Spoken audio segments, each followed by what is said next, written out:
இப்போ வெயில் காலம் ஸ்டார்ட் ஆகிடுச்சு. இப்போ தான் நம்ம இந்த வடகம் வத்தலெல்லாம் செய்ய முடியும். இப்போ இன்றைக்கி கஞ்சி வடகம் போடுறதுக்காக நைட்டே அரிசி 50 அரிசி 1 கிலோ ஊற வச்சு அது நல்லா வாஷ் பண்ணிவிட்டு ஊற வச்சிட்டோம்னா அதுக்கு தேவையான வரமிளகாயும் அந்த தண்ணிக்குள்ளேயே போட்டுட்டோம்னா நல்லா ஊறிக்கும். காலையில் நல்லா தண்ணியெல்லாம் வடிச்சிட்டு அந்த வரமிளகாயை எடுத்துக்கிட்டு அரிசியை கிரைண்டரில் சேர்த்திட்டு அந்த வரமிளகாயை காம்பெல்லாம் நீக்கிட்டு அது கூட ஒரு கைப்பிடி கருவேப்பிலை சேர்த்தி சீரகம் சேர்த்தி நம்ம மிக்சியில் நல்லா அரைச்சிக்கிட்டு இந்த அரைக்கிற மாவோடையே அதை சேர்த்திட்டோம்னா நல்லா அரைச்சிக்கும். நல்லா நைஸாக அரைச்சதுக்கப்புறம் நம்ம அதை எடுத்துக்கலாம். வரங்க இந்த மாதிரி நல்லா நைஸாக அரைச்சிரும். இப்போ நம்ம தோண்டி எடுத்துக்கலாம்.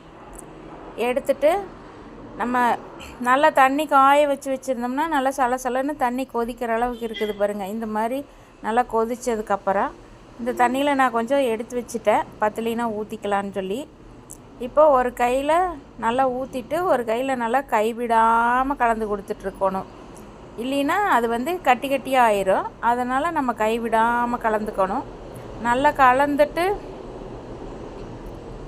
இந்த ஸ்டேஜில் நம்ம ஒரு கைப்பிடி உப்பு தேவையான அளவு சேர்த்திக்கிட்டு நல்லா கிளறி விட்டு நல்லா மூடி வச்சிட்டோம்னா கொஞ்சம் நேரத்தில் நம்மளுக்கு கஞ்சி ரெடி ஆயிரும். பாருங்கள் இந்த மாதிரி நல்லா ரெடி ஆயிரும். இதை நம்ம ஒரு காட்டன் கிளாத்தை நல்லா விரித்து போட்டு அதில் ஒரு ஸ்பூன் வச்சு நம்ம மொத்தமாக எல்லாம் ஊற்றி வச்சிட்டோம்னா நம்மளுக்கு இன்றைக்கி நல்லா வெயில் அடிக்குது, நல்லா காஞ்சிரும். ஆனால் இன்றைக்கி காஞ்சாலே இந்த வடகத்தை இன்றைக்கி எடுக்க முடியாது. நாளைக்கு காலையில் தான் எடுத்து அதைய மறுபடியும் வெயிலில் காய போட்டு தான் நம்ம ஸ்டோர் பண்ண முடியும்.